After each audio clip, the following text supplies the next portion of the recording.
Bonjour à toutes et à tous, bienvenue dans ce reportage spécial dédié au dispositif Sésame, Solidarité et si j'accueillais un mineur étranger de l'association Atelier Logement Solidaire. À Clermont-Ferrand, une initiative discrète mais essentielle œuvre chaque jour pour offrir un toit, un cadre et surtout un avenir à des jeunes en rupture ou en situation précaire.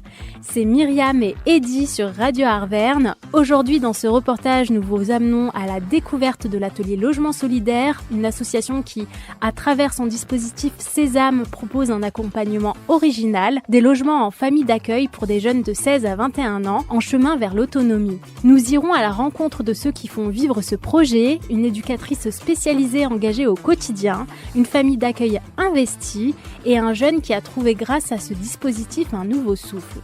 Plongé dans un dispositif humain, solidaire et surtout profondément nécessaire. Bonjour Florine. Bonjour. Pouvez-vous nous décrire vos missions dans le cadre du dispositif Sésame ? En fait, on intervient auprès d'un public qu'on appelle MNA, donc mineurs non accompagnés. C'est des enfants qui sont arrivés sur le territoire français sans famille et qui sont protégés par le département. Donc en fait, on œuvre sous la protection de l'enfance. Et donc notre but, c'est d'agir dans ce qu'on appelle l'intérêt supérieur de l'enfant. Comment êtes-vous en lien avec les familles d'accueil et les jeunes ?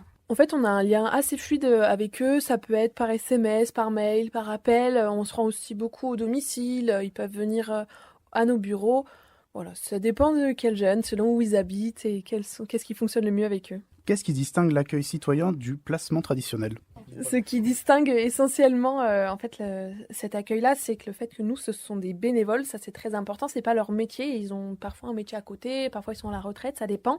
Donc qui dit pas de métier, c'est pas de salaire, ils ont une petite indemnité, mais voilà, c'est surtout ça le plus important. Et comment vous accompagnez un jeune dans cette transition vers l'autonomie ? Alors ça, c'est le cœur de notre métier, on peut... selon le jeune, selon qu'est-ce qu'il a besoin de travailler, ça peut être sur la gestion de l'argent, lui apprendre à gérer un budget, ça peut être travailler aussi personnellement sur lui, sur son histoire, sur sa façon de fonctionner, ça peut être aussi des recherches de formation, de patrons, ça c'est important pour nous. Et puis après, on est aussi en lien avec les familles d'accueil pour tout ce qui est la gestion du quotidien, apprendre à faire le ménage, apprendre à faire à manger. Nous, on met des choses en place, mais là aussi, la famille, pour le coup, va un petit peu intervenir à nos côtés. Quelles sont les principales difficultés que vous rencontrez par les jeunes ?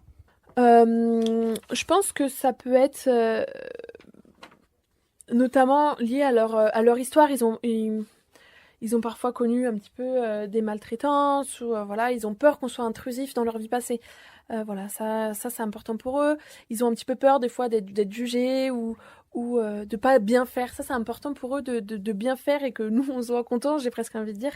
Mais voilà, ça peut être un peu la plus grande difficulté. Après, je trouve qu'on a des jeunes vraiment super qui sont très motivés. C'est que des jeunes volontaires aussi pour aller en famille, donc à ce niveau-là, on n'a pas de soucis. C'est conscient de leur chance. Voilà, et parfois ils ont un petit peu peur d'être isolés des copains quand ils peuvent aller un peu loin à la campagne ou quoi que ce soit. Voilà, c'est une peur qui s'estompe en général parce qu'ils se refont des groupes d'amis, mais c'est voilà, leur crainte au premier abord, ça peut être ça, ouais. Et du côté des familles, quelles sont leurs appréhensions ? Alors, moi, j'ai beaucoup rencontré de familles, notamment quand c'est des personnes un peu âgées ou qui vivent seules. Ils ont peur que les jeunes s'ennuient. Et ça revient souvent, en fait, dans les inquiétudes des familles. Alors, à savoir que, déjà, l'ennui, ça peut être bien, parfois. Et puis, en général, c'est pas vrai, parce qu'ils vont se faire aussi... ils vont créer du lien avec vous, donc en fonction de ce que vous aimez faire, ils vont pouvoir aller jouer ou avec vous, marcher avec vous, et ça c'est cool. Ils vont pouvoir se faire des liens aussi, aller au sport à côté dans le club sportif, voilà. Et les familles aussi parfois, ils ont un petit peu peur de pas être suffisants. Voilà, ça peut revenir, ou peur de mettre mal à l'aise le jeune, ou de pas savoir comment les aider. Et en fait, c'est rigolo parce que les jeunes, ils ont peur d'être intrusés et les familles ont peur de les mettre mal à l'aise, alors que du coup, en fait, en général, c'est rapidement, enfin, c'est à rarement lieu, quoi. Quel outil ou dispositif de soutien mettez-vous en place pour les rassurer ? Alors déjà, nous, on est deux éducatrices sur le dispositif, donc on est toujours à l'écoute. Quand il y a besoin, on est censé aller au domicile tous les 6 mois et on va au domicile tous les 6 mois, mais en réalité, on les a beaucoup plus souvent au téléphone ou par mail. Enfin voilà, on est vraiment très présente pour eux. Donc on peut faire aussi à travers ça médiation. entre le jeune et la famille, s'il y a une incompréhension. On peut leur transmettre aussi, on a quelques documents un petit peu plus théoriques, voilà, sur des sujets précis s'il y a besoin. Et puis surtout, on a 3 formations obligatoires à l'accueil, donc une sur l'aide sociale à l'enfance, le rôle de chacun, voilà, dans tout ça. Une sur l'accueil et l'interculturalité et une troisième sur le parcours de l'exil. Donc ça, c'est 3 formations qu'on propose, donc que les familles font toujours en arrivant. Et on propose aussi des temps de regroupement tous les trimestres, en général tous les 3 ou 4 mois, entre familles, avec un sociologue, un professionnel qui les accompagne pour répondre à leurs questions, pour qu'entre elles puissent se donner des billes et que ça fasse un petit peu aussi groupe. Voilà, ces temps d'échange ne sont pas obligatoires. Des fois, on a 4 familles, des fois 5, des fois plus, ça dépend. Voilà, du besoin. Quelle évolution constatez-vous chez les jeunes au fil des mois ? En fait, on remarque 2 points principaux d'évolution qui sont impressionnants. C'est déjà tout ce qui est côté scolaire, langue française. Ils apprennent mais tellement vite par rapport aux autres. Ça, c'est très impressionnant. Donc du coup aussi, ça amène qu'ils puissent faire des études un peu plus longues ou un peu plus difficiles. Voilà, ça, on le remarque. Et ensuite, il y a tout un deuxième point sur la compréhension des codes sociaux et l'ouverture aux autres et l'ouverture aux activités. C'est des jeunes, quand on va leur proposer des activités qu'ils connaissent pas, ils vont être OK pour essayer. Donc voilà, ça, c'est vraiment aussi, c'est le deuxième point qui est impressionnant. En tout cas, il y a une nette différence, ça, c'est sûr. Bien. Avez-vous un souvenir marquant d'une situation qui vous a particulièrement touché ? Alors, pour parler d'une ancienne jeune qui était là, qui est arrivée, une des premières à être accueillie en 2020, donc pendant le Covid, elle rêvait d'être médecin, pardon. Donc c'était ma collègue Christine, elle a dû trouver un stage pendant le Covid et tout ça. Enfin voilà, il y a eu plein de choses et donc maintenant elle est actuellement infirmière et elle est en train d'entrer, de faire des concours pour pouvoir rentrer en école de médecine en 2e année. Elle est maman, elle a un enfant. Enfin voilà, c'est une personne qui a fait un super parcours quoi, donc c'est top. Et moi, là, que moi je connais, que j'ai pu moi constater, ça va être un jeune qui en fait au début n'avait pas prévu d'aller en famille. Il a rencontré la personne parce qu'elle était bénévole dans l'asso, dans un autre cadre. Donc ils se sont connus avec le soutien scolaire. Puis après, il y est passé des week-ends et maintenant, bah voilà, il va bientôt y aller vivre. Donc ça, c'est super quand ils se regardent. En fait, on voit trop de l'amour dans les yeux. C'est magnifique. Enfin, voilà, ça c'est super. Quels sont selon vous les facteurs clés d'une cohabitation réussie ? Pour moi, le premier critère, c'est la bienveillance. Quand les 2 personnes sont bienveillantes l'une envers l'autre, ça marchera forcément. Et surtout, ouvert à l'autre et à ses différences sans aucun jugement. Il y aura des différences entre les personnes, il y aura parfois des incompréhensions, mais quand on ne juge pas l'autre et quand on est bienveillant, ça c'est sûr, c'est 2 points essentiels, quoi. En quoi ce type d'accueil peut-il être un levier d'insertion durable ? Déjà, les jeunes, ils baignent dans des codes français, donc ça, c'est hyper important pour pouvoir les intégrer, parce que quand ils sont à l'hôtel, ils ont tendance à rester forcément beaucoup plus entre eux, donc ça va être plus difficile d'intégrer ces codes, même s'ils vont à l'école, évidemment. Ils ont aussi une progression au niveau de la culture française, au niveau de la culture générale, enfin voilà. Ils connaissent beaucoup plus de choses sur l'histoire. Il y en a qui vont visiter des musées, qui adorent ça d'ailleurs. Ça, pas tous, mais certains.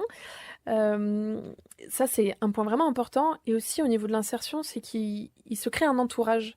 En fait, il se crée un entourage qui peut être soutien émotionnel, qui peut aussi, par exemple, permettre d'avoir un réseau, donc de trouver plus facilement un stage, un patron, et puis voilà, quelqu'un sur qui on peut compter. Que diriez-vous à une personne qui hésite à devenir accueillant ? Alors déjà, j'inciterai cette personne à aller voir sur notre site internet. On a le lien sur notre chaîne YouTube. Il y a des reportages dessus, il y a des petits extraits vidéo aussi de 2-3 minutes de familles qui témoignent, de jeunes qui témoignent. Donc voilà, la chaîne YouTube, c'est Atelier Logement Solidaire. Donc ça, c'est une première chose. Et ce que je dirais, ça, c'est de ce que me renvoient les familles, c'est en fait vous allez grandir et recevoir autant que vous allez donner et faire grandir l'autre. C'est vraiment cette idée où beaucoup de familles nous ont dit je pensais aider, et en fait je me suis rendu compte que c'est plus moi qui ai évolué, et ça c'est hyper important. Et puis il y a la question aussi de essayer, voilà, venez, peut-être faire une action bénévole au début ou être famille relais au début, puis après si vous voyez que ça passe bien avec le jeune, peut-être augmenter les temps d'accueil et voilà. Essayez. rien n'est figé. Et un jeune qui doute de cette solution?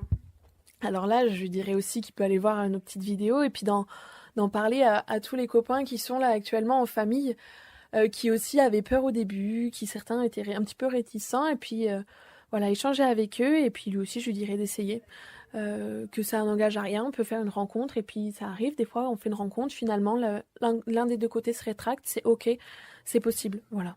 Comment voyez-vous l'évolution du dispositif dans les années à venir? Alors moi, je suis arrivée en juin. Le but, c'était d'augmenter du coup le nombre de familles d'accueil solidaire.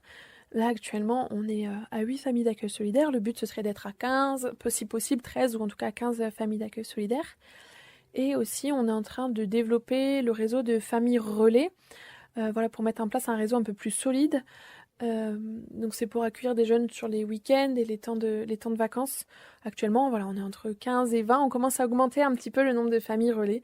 Mais voilà, ce serait surtout augmenter le dispositif pour que plus de jeunes puissent en profiter. Qu'est-ce que Sésame vous apprend à vous au quotidien? Alors là, je pourrais parler pendant des heures de tout ce qu'ils m'apprennent. Alors déjà, les jeunes, ils m'apprennent tellement de choses par leur culture, quand on partage des moments festifs. Enfin voilà, moi j'ai plein de bons souvenirs avec les jeunes que j'accompagne.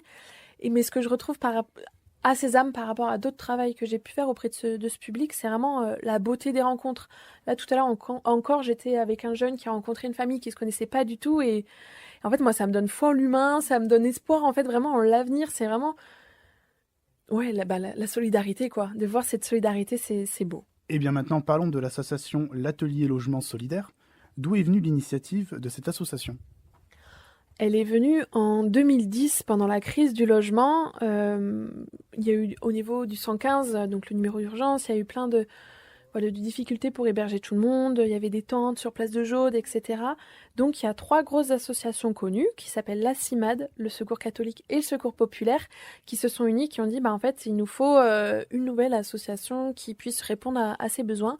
Donc ça a été créé en 2010 et le premier projet a été créé en 2013. Que cherchez-vous à accomplir et dans quel but? Donc l'association cherche à mettre en place des projets d'innovation sociale pour lutter contre le mal logement, accompagner les publics vulnérables et favoriser l'accès aux droits. Comment approchez-vous ceux qui ont besoin de votre aide? Alors là, c'est essentiellement des services partenaires. Donc nous, à Sésame par exemple, c'est l'aide sociale à l'enfance qui, eux, sont responsables des jeunes. Voilà, c'est à travers ça qu'on connaît les jeunes. Qu'avez-vous réalisé comme action ou projet depuis la création de l'association? Alors on a 3 services. On a le premier service qui a été créé en 2013, c'est Alternative Hôtel, là, qui est en train de se terminer. Donc en 2019, Sésame, donc, que je viens de vous présenter. Et force de cette réussite en fait auprès du public MNA, il y a là en 2023 la pépinière, donc l'accueil de jour La Pépinière qui a été créé. Donc tous les ans, en fait, aussi, on va se rejoindre, donc tous ces services-là, les bénévoles de l'association, le CA, le bureau, tout le monde, pour la fête de l'ALS, voilà, ou la fête de l'été. On se retrouve 2 fois par an pour faire la fête tous ensemble. Et après, un peu plus au niveau de Sésame et de la pépinière, du coup, maintenant, tous les ans, il y a des projets, notamment l'été, des projets de vacances, des projets de séjour. Et en 2021, donc ça c'était ma collègue Christine qui a pu faire un séjour avec les jeunes à Millau et ils ont gagné un prix de la CNAV qui s'appelle Projette-toi, voilà, qui pour c'est une aide de la CAF pour les jeunes investis dans des projets. Ils ont gagné ce prix-là. Et avec qui travaillez-vous? On travaille donc premièrement avec le public accueilli, donc avec les jeunes, avec les familles. Ça c'est le cœur de notre accompagnement. On se base vraiment sur ce que le jeune nous apporte. C'est notre point de départ, ça c'est toujours ça. Et après on travaille aussi quand même avec des partenaires, donc évidemment le département, le service de l'aide sociale à l'enfance, parce que c'est aussi eux qui nous subventionnent. Enfin voilà, c'est une demande du département de créer ce service-là. Et après plusieurs services partenaires, donc ça peut être les clubs de sport, les lycées. On est en lien avec beaucoup de monde au niveau territorial, voilà, beaucoup d'autres associations, voilà. Rencontrez-vous des difficultés et de quelle aide auriez-vous besoin? Nous, c'est qu'en fait, il y a actuellement une centaine de jeunes qui sont à l'hôtel sur le département du Puy-de-Dôme. Et l'hébergement à l'hôtel, on va pas se mentir que c'est pas le meilleur pour les jeunes. Ils sont tout seuls le soir pour se retrouver et faire les devoirs tout seuls, c'est pas évident. Ils ont pas, alors bien qu'ils ont leur référente ASE évidemment sur qui ils peuvent compter, il y a quand même une solitude pour plein de choses, même, enfin voilà, c'est quand même compliqué. Donc nous, en fait, ce qu'on veut, c'est pouvoir les soutenir au mieux, qu'ils puissent rencontrer des familles françaises et c'est là, du coup, on a besoin de personnes qui acceptent d'aider ces jeunes et acceptent de les recevoir à domicile ou acceptent en tout cas de passer un petit bout de leur temps avec eux pour pouvoir apporter de l'entourage à ces jeunes. Pour les personnes souhaitant vous aider ou devenir adhérents, par où doivent-ils passer ?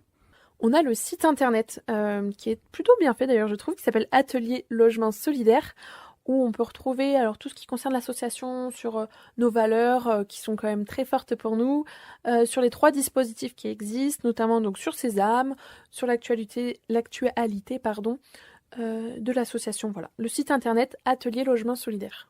Et que cherchez-vous en particulier comme aide ou comme profil pour un nouveau membre ? Alors là, on cherche toute personne bienveillante qui a envie de s'engager avec nous. Ça peut être des personnes seules, en couple, retraités, actifs, avec enfants, sans enfants. Voilà, on est vraiment du moment où la personne est motivée, qu'elle partage les mêmes valeurs que nous, d'entraide, de solidarité. Voilà, il faut s'engager. On peut trouver la place pour tout le monde. Avez-vous un mot à dire à celles et ceux qui souhaiteraient vous aider mais qui hésitent encore ? Lancez-vous. Voilà, lancez-vous. Nous, on est bienveillants, on est à l'écoute, on peut s'adapter aussi à vos besoins, à vos contraintes aussi à vous. Voilà, contactez-nous, on peut en discuter. N'hésitez pas. Et y a-t-il des projets à venir ? Alors nous, au niveau de Sésame, on est en train là de monter deux projets avec les jeunes. Donc un qui va être un petit peu le fil rouge sur l'année, avec un EHPAD pour pouvoir faire des rencontres intergénérationnelles et interculturelles. C'est vraiment une demande des jeunes de pouvoir échanger avec les personnes âgées parce que eux, ils vivent en fait en famille, avec les grands-parents, etc. Donc voilà, ça c'est vraiment une demande. Ça c'est notre projet fil rouge. Et on est aussi en train d'un petit peu faire vivre dans nos têtes, pour après le faire vivre vraiment, un projet on appelle le Tour de Puy-de-Dôme à vélo, pour pouvoir rencontrer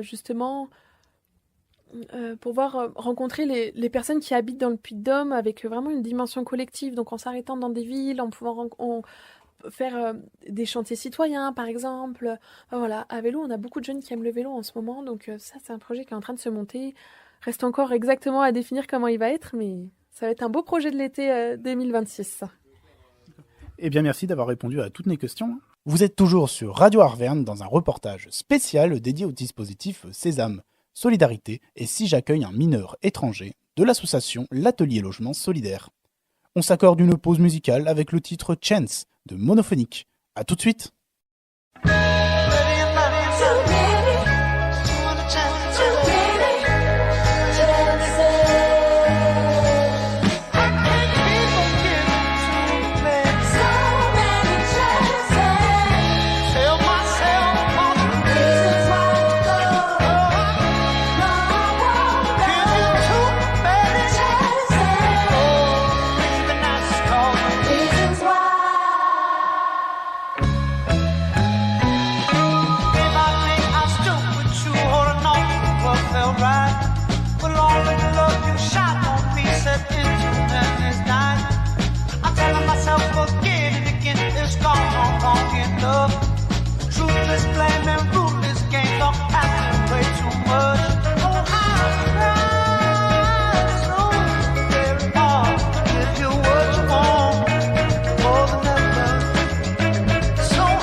C'était Chance du groupe Monophonique sur Radio Arverne.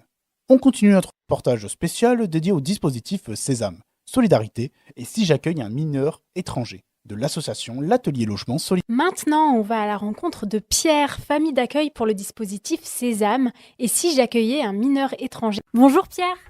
Bonjour. Qu'est-ce qui vous a poussé à rejoindre le dispositif Sésame ?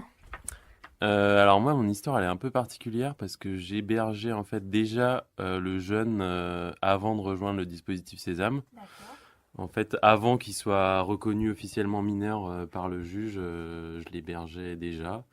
On va dire que c'est au départ plutôt une action militante, quoi, essayer d'apporter une situation matérielle un peu plus adaptée, on va dire, à ces jeunes, quoi, qui arrivent en France et qui ont souvent qui ont pas forcément beaucoup de ressources, quoi.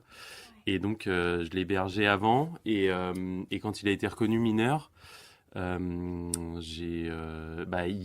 avait le désir en fait de rester chez moi. Et du coup, pour qu'il puisse rester chez moi, j'ai rejoint le dispositif Sésame en tant que famille d'accueil. Voilà. Après, on va dire que le dispositif Sésame permet d'avoir un meilleur accompagnement, on va dire. Notamment sur tout ce qui est administratif et tout ce qui est scolarisation. Et donc, on va dire que c'est d'autant mieux, quoi, pour le jeune. Enfin, moi, j'ai commencé à accueillir le jeune suite notamment à la fermeture d'un squat il y a 2 ans sur Clermont-Ferrand. Qui a fait qu'il y a beaucoup de jeunes qui se sont retrouvés sans solution d'hébergement. Et donc, il y a une association qui s'appelle la Ligue des droits de l'homme qui a bien voulu, la semaine, héberger les jeunes dans leurs locaux associatifs. Et le week-end, il fallait des familles d'accueil pour accueillir ces jeunes. Donc, ça a commencé comme ça. Donc, le jeune que j'héberge, il a passé quelques week-ends chez moi. Donc, l'accueil... au début, c'est vrai que c'est un peu Déroutant. c'est un peu déroutant. Moi, c'est la première fois que je faisais ça. Et donc ça s'est très bien passé au final. Voilà, c'est ça. Et donc ensuite, administrativement, une fois qu'il a été reconnu mineur, en fait, c'est l'aide sociale à l'enfance qui m'a mis en relation avec l'association Atelier Logement Solidaire. Et ça s'est fait comme ça, quoi. Naturellement, quoi. En réalité, ça se fait finalement pareil, même quand ils connaissent pas le jeune avant. C'est au début une rencontre, puis un week-end, et puis si ça match, ça augmente le temps. D'accord, donc voilà, c'est ça, c'est assez similaire. Ouais. C'est vrai qu'on n'a pas parlé, mais financièrement, ça ne coûte rien d'accueillir le jeune. Par le dispositif. En fait, il n'y a aucun... ça coûte rien, quoi. Parce qu'il y a une indemnité journalière. Qui est pour le jeune. Et qui est pour le jeune. Et donc... Et surtout, après, je dis pas, c'est sûr qu'à Paris, c'est différent, parce que les loyers sont hors de prix, quoi. Mais sur Clermont-Ferrand, en fait... ça couvre largement une pièce en plus dans un logement et la bouffe et même d'autres trucs, quoi. D'accord. En fait, les familles, elles ont 15 € par nuitée pour accueillir le jeune. Oui. Voilà, c'est censé couvrir plus ou moins tout ce qui est frais alimentaires, les quelques frais de déplacement. Et en plus, par exemple, je pense à la rentrée scolaire qui a eu lieu il n'y a pas longtemps. Là, dans ce cadre-là, il y a un budget alloué donc par l'aide sociale à l'enfance, du coup, qui passe à travers l'association. Qui doit être de 150 €, il me semble, pour chaque enfant à la rentrée scolaire. Donc ça, c'est des frais qui sont couverts par l'association. Les frais de déplacement, les cartes de bus, etc. Ça aussi, c'est couvert. Les frais de licence, voilà, là aussi, l'aide sociale à l'enfance nous donne un budget pour qu'on puisse payer les licences des jeunes, les licences de sport. Donc tout ça, c'est vrai que c'est couvert. Voilà, 15 € d'indemnité par nuitée pour les familles. Voilà. Donc si la famille elle n'est pas en difficulté de base, elle a une situation normale, elle peut très bien accueillir, quoi. Voilà. Après, c'est ça, s'ils veulent faire des sorties aussi, évidemment, il y a des sorties gratuites, ils peuvent aller marcher, ça coûte rien. Quelques sorties payantes, là, évidemment, ça va être à eux de voir à quel point ils peuvent s'engager à ce niveau-là. Mais il y a plein de sorties gratuites super qui peuvent être faites sur Clermont. Donc je me fais pas de soucis là-dessus. Et pour les familles, on a seulement, entre guillemets, deux critères pour les familles d'accueil, que ce soit solidaire ou famille d'accueil relais. C'est qu'elles aient une chambre disponible uniquement pour le jeune. Il peut pas dormir sur le canapé, voilà, il peut pas dormir avec un autre enfant. C'est vraiment voilà son espace d'intimité. Et que toute personne au domicile ait un casier judiciaire vierge. On demande, on vérifie. Nous, on vérifie. L'aide sociale à l'enfance vérifie aussi voilà, sur les casiers judiciaires. Même si c'est le frère qui habite aussi ici, ça va être vérifié pour toute personne qui sont au domicile. Aviez-vous des craintes au départ? Si oui, lesquelles? Des craintes de l'accueillir du coup avec ce dispositif dans un cadre... Et même de l'accueillir tout court. Ouais. Bah du coup, avec le dispositif Sésame, j'avais aucune crainte parce que je connaissais déjà le jeune. Ouais. Et c'est vrai que, accueillir un jeune, même en fait une personne tout simplement qu'on connaît pas, c'est vrai que la première fois, ça fait bizarre quoi. On sait pas, en fait, On sait pas comment ça va se ouais, terminer. non, mais on sait pas comment ça va se passer. Donc, il y a forcément je sais pas, des peurs irrationnelles qui surgissent. Mais en fait, au final, ça se passe très bien. Je pense que c'est possible qu'il y ait des problèmes avec certains jeunes parfois, Comme partout. mais ouais, c'est ça. Enfin, comme n'importe quel jeune qui est adolescent et Qui est perdu. qui a ses envies, ouais, et qui est complètement. Parce que là, on est face à des jeunes qui n'ont pas les repères d'un jeune traditionnel dans Ouais, une non, famille, c'est ça. donc, Ils savent pas. Enfin, ils connaissent. Enfin, et ouais, ils connaissent vraiment pas les rien et ils ont pas les codes de la façon dont nous on vit et de comment ça se passe dans notre société. Donc c'est rassurant d'avoir une personne qui les accueille dans un cadre. Comment s'est passée la première rencontre avec le jeune? Parce que donc j'ai bien compris, c'était pas dans le dispositif Sésame à la base. La première fois que je l'ai rencontré, je pense que c'était du coup, c'était à la Ligue des droits de l'homme, dans les locaux associatifs de la Ligue des droits de l'homme. J'étais allé parce qu'à l'époque, du coup, il y avait toujours un adulte qui dormait le soir avec les jeunes, quoi, dans la pièce. Bah oui. Et donc j'étais allé un soir, parce que je connaissais une personne qui du coup s'était engagée à dormir avec les jeunes. Et du coup le soir il faisait des jeux ou il faisait à manger ou des choses comme ça. Et donc j'étais allé un soir et je me souviens on avait joué au Uno. Alors je sais plus si c'était avec lui, mais voilà une rencontre tout à fait sympathique quoi. Et lors d'un échange, enfin sur un jeu ou lors d'un échange d'un repas. Donc dans les locaux de cette association. Et qu'est-ce qui a changé dans votre quotidien depuis que vous hébergez ce jeune? Qu'est-ce qui a changé dans mon quotidien? Je dirais le fait d'avoir la responsabilité, entre guillemets, d'une autre personne, ça change pas mal de choses. Je me pose quand même pas mal de questions que je pense que je me poserais pas avant de savoir si tout va bien pour lui. Je sais pas si il a mangé, s'il a assez à manger, s'il fait pas trop froid dans l'appartement, ouais, et si tout va bien pour lui quoi, psychologiquement, matériellement. Donc c'est ouais un peu une forme de charge mentale quoi d'avoir quelqu'un dont il faut s'occuper au quotidien. Comment gérez-vous les différences culturelles ou les rythmes de vie? Bah sur les différences culturelles, c'est plutôt un enrichissement quoi des deux côtés parce que moi il me parle de comment c'est dans son pays et comment les gens font les choses, comment ils parlent parce qu'il vient d'un pays francophone, mais en fait les mots ont un sens différent et donc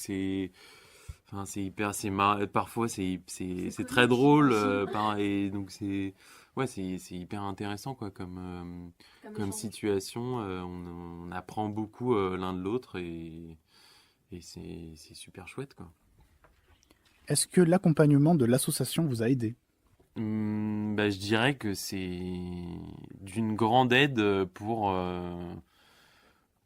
toutes les tâches, notamment administratives. Enfin, c'est un accompagnement super. Et après, même enfin, il y a aussi un accompagnement d'essayer de pousser le jeune à avoir des activités extrascolaires, de faire en sorte qu'il découvre plein de choses. Enfin, il y a des sorties culturelles qui sont organisées. Donc, ouais, l'association, elle fait une grosse part de l'accueil, hein, finalement. Et qu'avez-vous appris de cette expérience? Plein de choses sur les différences culturelles. J'ai même aussi sur moi, quelque part, quoi. Le fait d'être peu capable de le faire, au début, on pense pas forcément qu'on en est capable. Et en fait, ça se passe très bien. Donc, j'ai appris des choses sur moi, sur les jeunes, même leur situation, plus côté administrativement, qu'est-ce qui se passe quand ils arrivent, tous les dispositifs qu'il y a, tous les dispositifs qu'il n'y a pas aussi. Et donc, plein de choses, hein. J'ai appris plein de choses. Est-ce que cette cohabitation vous a transformé d'une manière ou d'une autre? Voir la responsabilité, entre guillemets, de quelqu'un d'autre qui est quelque chose de nouveau. Et qui donc, m'apprend plein de choses sur le fait d'accueillir quelqu'un et même quelque part, c'est une forme d'éducation, quoi. Enfin, d'éduquer un adolescent. Et il y a l'aspect d'avoir la responsabilité d'une personne et de l'aider à évoluer dans le bon sens. Et ça, ça c'est hyper enrichissant et hyper déroutant, quoi. Enfin, j'ai pas d'enfant, donc je sais pas vraiment ce que c'est, quoi. Donc c'est assez bizarre, quoi, de se retrouver avec un ado à la maison. Comment votre entourage a réagi à votre démarche? La plupart, ils sont assez surpris. Mais plutôt en bien, hein. C'est-à-dire que, en fait, ouais, la plupart des gens sont assez admiratifs. Ouais, ils me disent, ouais, c'est vraiment super ce que tu fais. C'est trop cool. Et la plupart pensent qu'ils en sont pas forcément capables, alors que je pense que c'est largement, c'est à la portée de chacun et chacune d'entre nous. Quel moment fort vous a particulièrement marqué? Des choses anodines, mais quand parfois je lui fais on parle de ses cours qu'il a en classe, quoi, et donc je lui fais je lui fais forcément du soutien scolaire, quoi, de fait. Et parfois on parle de sujets totalement anodins, comme par exemple le fait que la Terre soit ronde, et pour lui c'est quelque chose qui est même pas concevable, quoi. Je pense que même encore. Dans sa culture, il pensait que la Terre était plate. Ouais. Et du coup, c'est assez déroutant, quoi. Et c'est assez marquant de se rendre compte que, il y a plein de choses qui, pour nous, nous paraissent évidentes. Et en fait, pour eux, en fait, c'est pas, ça coule pas de source, quoi. Donc, c'est, une forme de choc culturel, quoi. De différences culturelles qui peuvent parfois être marquantes. Et que diriez-vous à quelqu'un qui hésite à accueillir un jeune chez lui? Je dirais qu'il faut pas hésiter, hein. Franchement,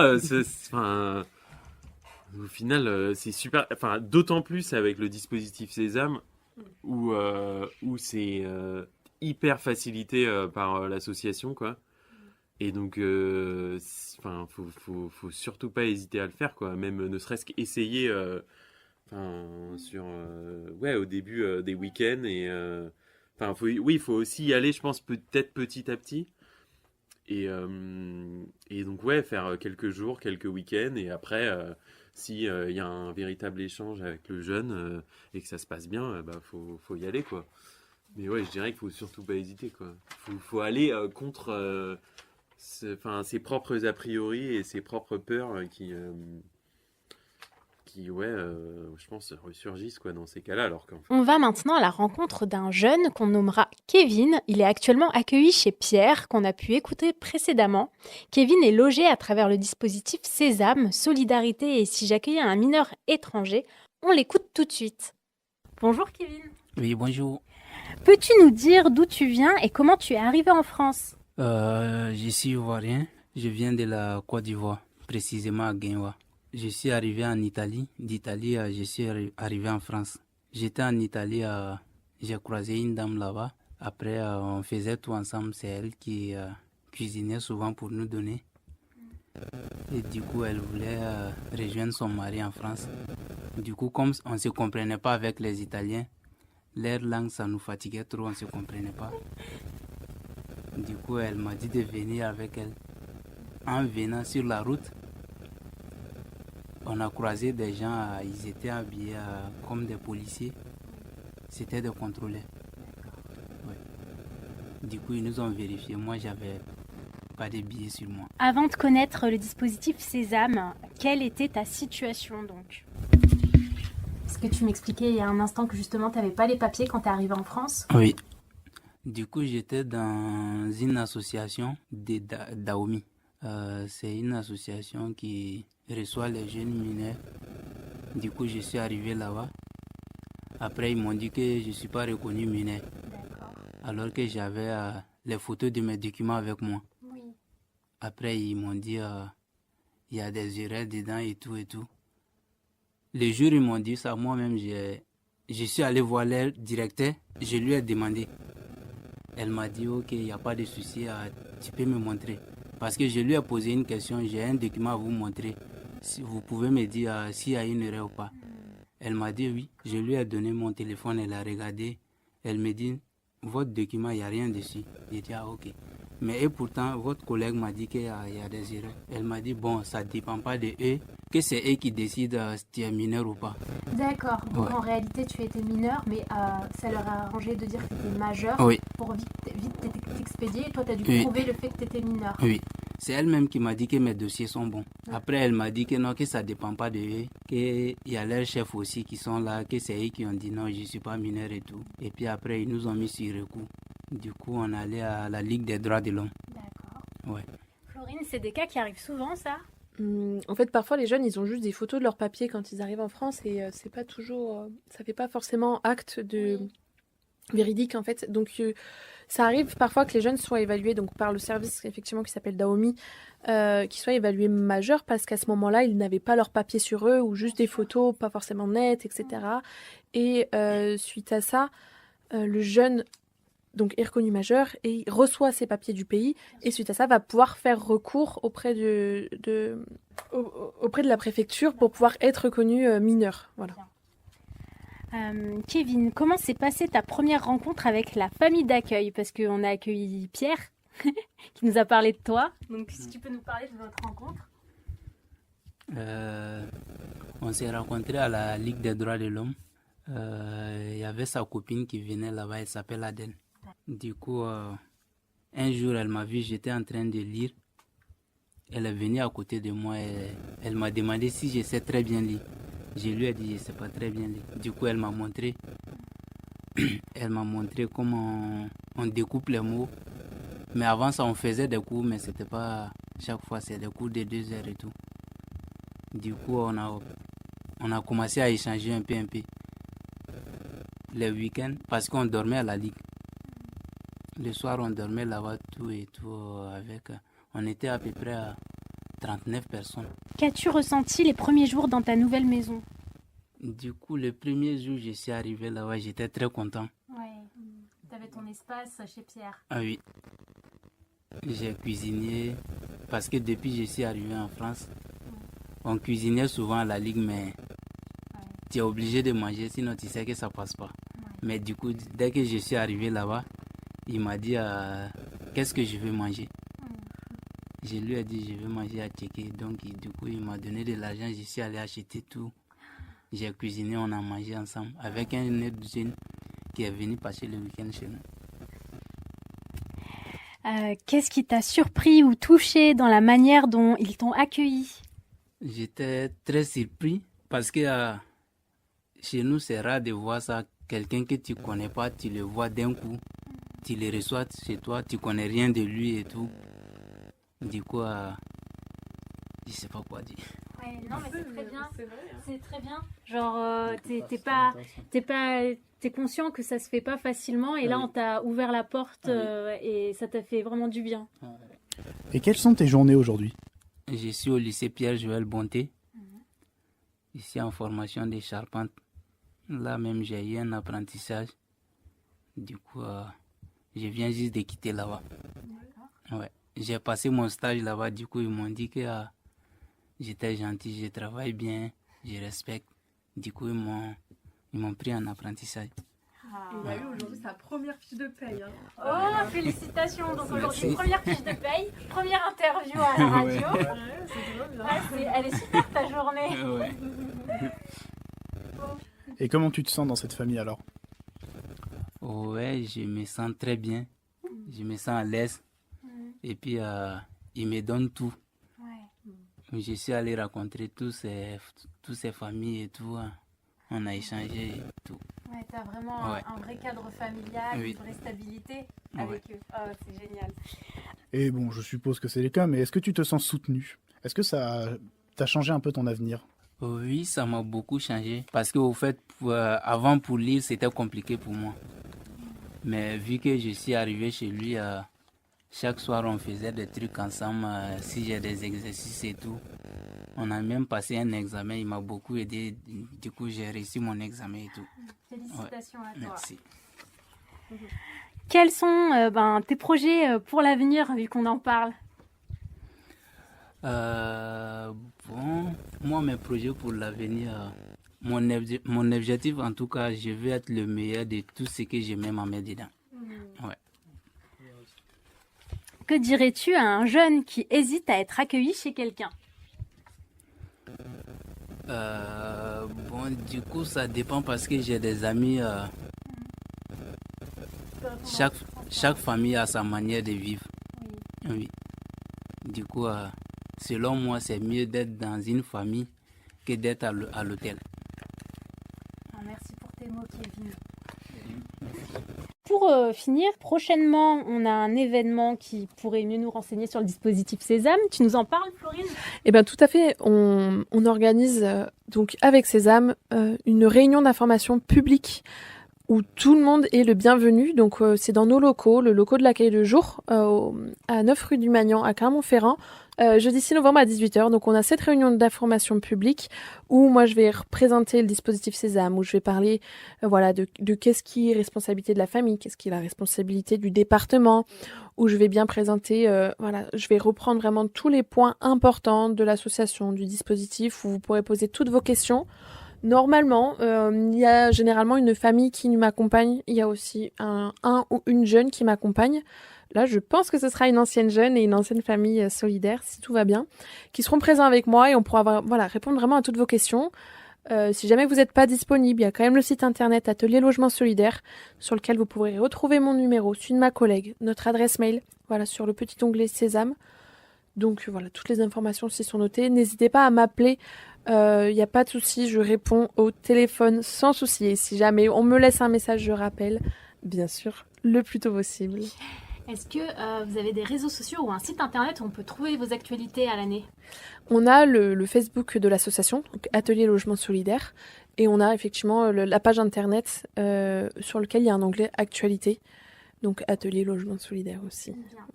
On a une adresse mail avec Sésame, donc je peux.